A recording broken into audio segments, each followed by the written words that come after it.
نحمده ونستعينه ونستغفره ونعوذ بالله من شرور أنفسنا ومن سيئات أعمالنا من يهده الله فلا مضل له ومن يضلل فلا هادي له أشهد أن لا إله إلا الله وحده لا شريك له وأشهد أن محمدًا عبده ورسوله أعوذ بالله السميع العليم من الشيطان الرجيم بسم الله الرحمن الرحيم يعتذرون إليكم إذا رجعتم إليهم قل لا تعتذروا لن نؤمن لكم قد نبأنا الله من أخباركم۔ سامعین محترم، سورہ التوبہ اس کا تھوڑا سا حصہ جو 11ویں پارے میں ہے، اس میں اللہ رب العزت نے غزوہ تبوک، اس سے پیچھے رہ جانے والے منافقین کا ذکر کیا ہے۔ جو لوگ غزوہ تبوک سے پیچھے رہ گئے تھے، دو طرح کے لوگ تھے۔ ان میں سے اکثر جو منافقین تھے، چونکہ یہ غزوہ اس وقت کی سپر پاور یعنی روم کے ساتھ تھا، اور ان کا یہ خیال تھا کہ مسلمان کبھی بھی اس جنگ کو فتح نہیں کر پائیں گے، کیونکہ سپر پاور سے مقابلہ ہے، اس لیے یہ پیچھے رہ گئے اور جنگ میں شریک نہ ہوئے۔ اور ایک گروہ بالکل پکے اور سچے مسلمانوں کا بھی تھا، یہ تقریباً 9 کے قریب ان کی تعداد تھی، جو سستی کی وجہ سے اس جنگ سے پیچھے رہ گئے۔ خیر، نبی علیہ السلام جب واپس آئے تو یہ منافقین نبی علیہ السلام کے پاس آنا شروع ہوئے، آنے لگے، آ کے اپنے اپنے عذر پیش کرنے لگے۔ تو ان کے آنے سے پہلے ہی اللہ رب العزت نے نبی علیہ السلام کو آگاہ کر دیا کہ یہ لوگ منافقین ہیں، ان کے دل میں کیا تھا، کس لیے یہ جنگ میں شریک نہیں ہوئے، یہ آپ کے سامنے عذر پیش کریں گے۔ خیر، نبی علیہ السلام نے ان کے عذروں کو قبول کر کے کہا کہ ٹھیک ہے، آپ جا سکتے ہو۔ جو مسلمانوں میں تھے لوگ پیچھے رہ گئے تھے، ان میں 6 افراد ایسے تھے جنہوں نے اپنے آپ کو مسجدوں کے ستونوں کے ساتھ باندھ دیا کہ اس وقت تک ہم اپنے آپ کو آزاد نہیں کریں گے جب تک اللہ ہماری توبہ کو قبول نہ کر لے۔ تو ان کے بارے میں اللہ نے قرآن مجید نازل کیا، چند دن انہوں نے اپنے آپ کو وہ ستونوں کے ساتھ باندھے رکھا، ان کی توبہ قبول ہو گئی۔ 3 افراد ایسے تھے، سیدنا کعب بن مالک رضی اللہ تعالی عنہ، مرارہ بن ربیع اور حلال بن امیہ۔ یہ 3 لوگ ایسے تھے جنہوں نے نہ تو کوئی عذر پیش کیا، بلکہ صحیح بخاری کی حدیث ہے، سیدنا کعب بن مالک رضی اللہ تعالیٰ عنہ فرماتے ہیں کہ اگر میں چاہتا تو میں بھی کوئی عذر پیش کر سکتا تھا، چونکہ بات بنانا مجھے بڑی آتی تھی، بات کرنے کا انداز بڑا اچھا میرے پاس تھا، اللہ نے مجھے عطا کیا تھا، لیکن میں جانتا تھا کہ اگر میں نے کوئی بہانہ تراشا نبی علیہ السلام تو اس بہانے کو شاید قبول کر لے، لیکن وہ رب جو ہے وہ میری اس چال کو، نبی علیہ السلام کو اس چال سے آگاہ کر دے گا۔ تو میں نے سچی بات جا کے بتاتی، یا رسول اللہ صلی اللہ علیہ وسلم، ارادہ تو نہیں تھا پیچھے رہنے کا، سستی کی وجہ سے پیچھے رہ گئے۔ تو ان کی توبہ کو مؤخر کر دیا گیا، کب تک؟ 50 دنوں تک ان کے ساتھ ہر مسلمانوں نے اپنا تعلق ہے وہ ختم کر دیا نبی علیہ السلام کے کہنے پر۔ سیدنا کعب بن مالک رضی اللہ تعالیٰ عنہ فرمایا کرتے تھے کہ یہ جو دن ہے نا، یہ بڑے ہی مشکل وہ گزارے تھے، اور اتنے مشکل دن گزرے کہ ان دنوں کے اندر زمین بالکل وسیع ہونے کے باوجود بھی ہمارے اوپر تنگ ہو گئی۔ وعلی الثلاثۃ الذین خلفوا حتی اذا ضاقت علیہم الارض فبما رحبت وضاقت علیہم انفسہم وظنوا اللہ ملجأ من اللہ الا الیہ۔ ان کی بیوی بھی ان کو چھوڑ گئی، رشتہ داروں نے منہ موڑ لیے، صحابہ کرام وہ راستے میں جاتے سلام کہتے تو جواب نہ دیتے، بالکل ان کو الگ تھلگ کر دیا۔ 50 دنوں تک یہ روتے رہے، پھر اللہ نے ان کی توبہ کو قبول کیا، اور فرماتے ہیں کہ جب ہماری توبہ کا پروانہ فجر کی نماز کے وقت میں اپنے بالا خانے پہ سویا ہوا تھا،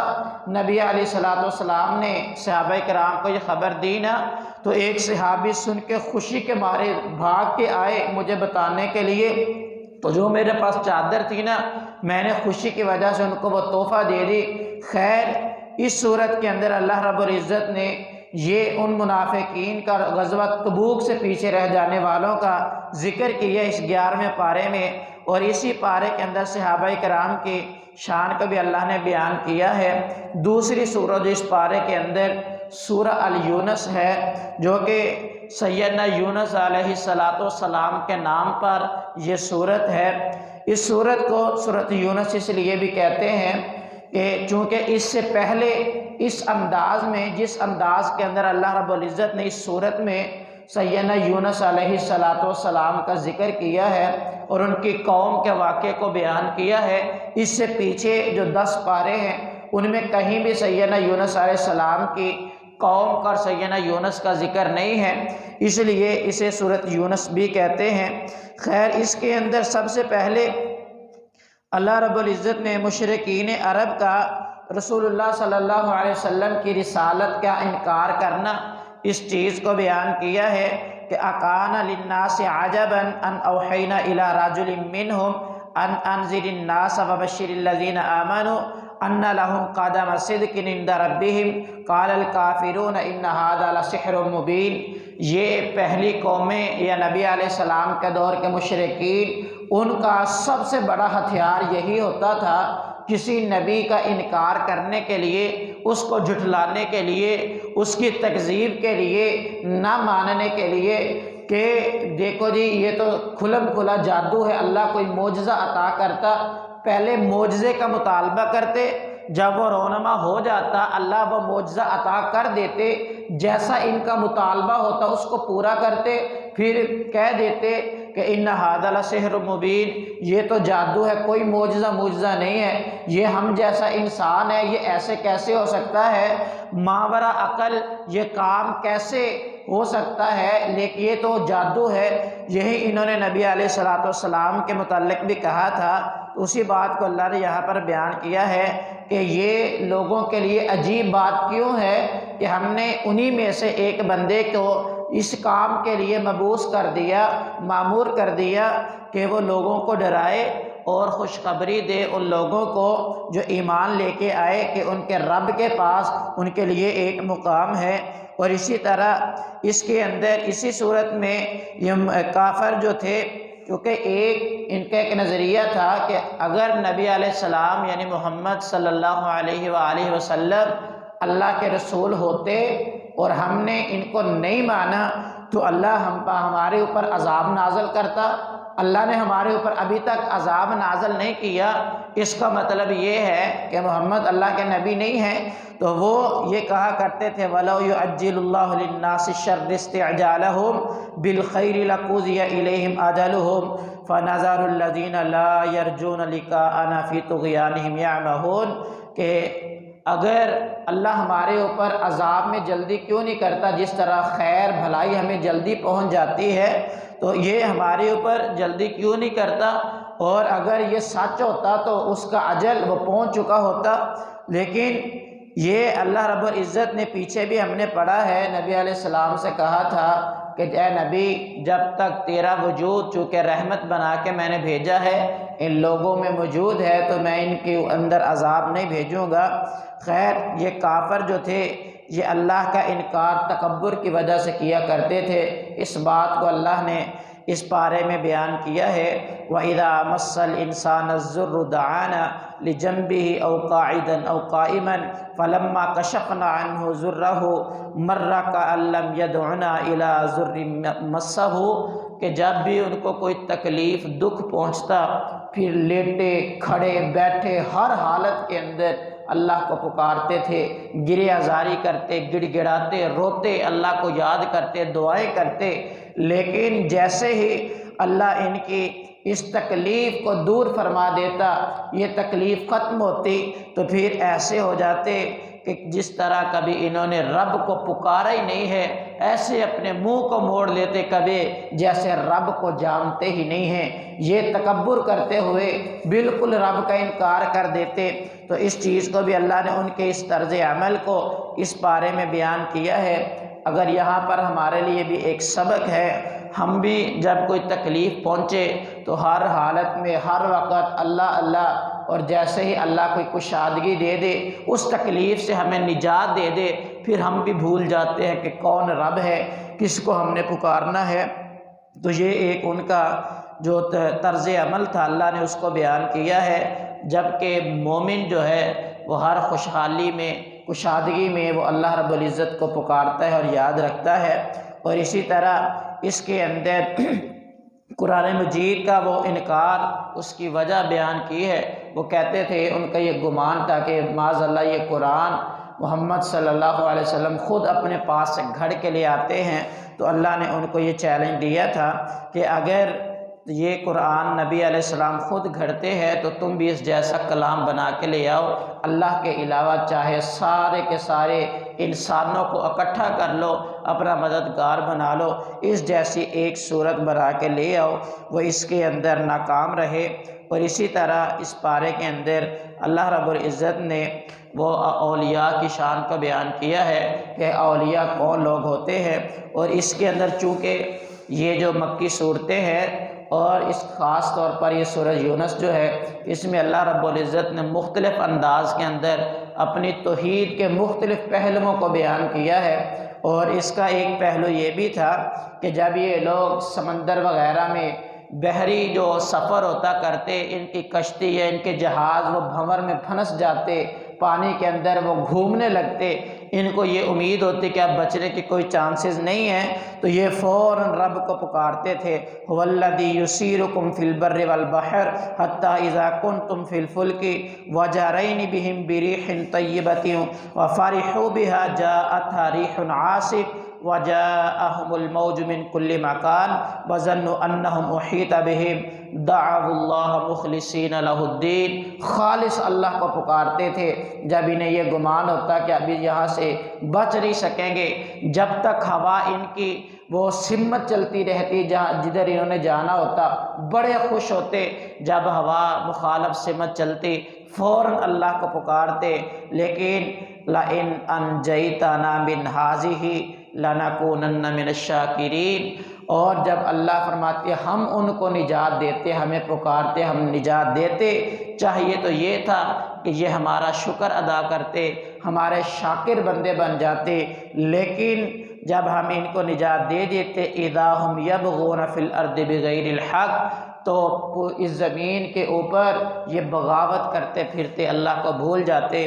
آج ہمارے ساتھ بھی ایسے ہی ہوتا ہے، کتنے لوگ ایسے ہیں جب تکلیف ہوتی ہے تو اللہ کی طرف سے جب کوئی اچھائی پہنچتی ہے تو فلاں بزرگ کی یہ کرم نوازی ہے، تو اللہ نے بالکل مشرکین کا وہی عقیدہ یہاں پہ بیان کیا ہے، بیماری آئے تو اللہ کی مرضی، اور اگر تندرستی صحت یا کوئی کشادگی مل جائے فلاں کی نظر کرم ہے، تو یہ ان کا نظریہ تھا، اس سے ہمیں بچ جانا چاہیے۔ اسی طرح اللہ رب العزت نے صورت میں پہلی چند قوموں کا بھی ذکر کیا ہے، چونکہ جہاں پر بھی یہ مسئلہ توحید بیان ہوا ہے اللہ نے پہلی قوموں کا ذکر اس لیے کیا ہے کہ ان کو دیکھ کر یاد کر کے سامنے رکھ کے ان کے مناظر کو تم اللہ سے توبہ کرتے رہو اور عبرت حاصل کرو ان کے واقعات سے۔ سیدنا نوح علیہ السلام کا ذکر اللہ نے اس پارے کے اندر کیا، اس صورت میں بالکل مختصر انداز کے اندر، کہ جب سیدنا نوح علیہ السلام کھڑے ہوئے اپنی قوم کو کہنے کے لیے کہ تم مجھے کیوں نہیں مانتے، میں تمہیں اللہ سے ڈراتا ہوں، تو انہوں نے جب نہیں مانا تو اللہ نے ان کو غرق کر دیا۔ اسی طرح موسیٰ اور ہارون علیہ السلام اور بنی اسرائیل کی وہ سارے کے سارے انعامات جو اللہ نے ان پر کیے تھے یاد کروایا، لیکن وہ نہ مانے۔ فرعون نے کہا کہ یہ جادو ہے اور جادوگروں سے مقابلہ ہوا، لیکن وہ نہ مان سکا۔ جادوگروں نے دیکھا اور وہ کلمہ پڑھ کے مسلمان بھی ہوئے۔ خیر، یہاں پر اللہ نے وہ فرعون کی ایک چیز کو بیان کیا ہے کہ جب وہ سیدنا موسیٰ علیہ السلام اور اسی طرح سیدنا موسیٰ علیہ السلام کی جو قوم تھی ان کے پیچھے چلا، سمندر کو پار کیا، سیدنا موسیٰ علیہ السلام کی قوم نے یہ پیچھے سمندر میں داخل ہوا، اس وقت جب پانی نے ایک غوطہ دیا نا تو اس وقت یہ کہنے لگا کہ اب میں قال آمنت انہ لا الہ الا الذی آمنت بہ بنو اسرائیل وانا من المسلمین۔ جب اس نے دیکھا کہ میں پانی میں اپنے آپ کو نہیں بچا سکا، ساری زندگی انا ربکم الاعلی کا دعوے دار تھا اور یہ نعرہ لگانے والا، جب پانی کے اندر ایک غوطہ آیا نا اب کہنے لگا کہ آمنت بہ بنو اسرائیل وانا من المسلمین، اب میں بنو اسرائیل کا جو رب ہے اس کے اوپر ایمان لاتا ہوں اور میں مسلمانوں میں سے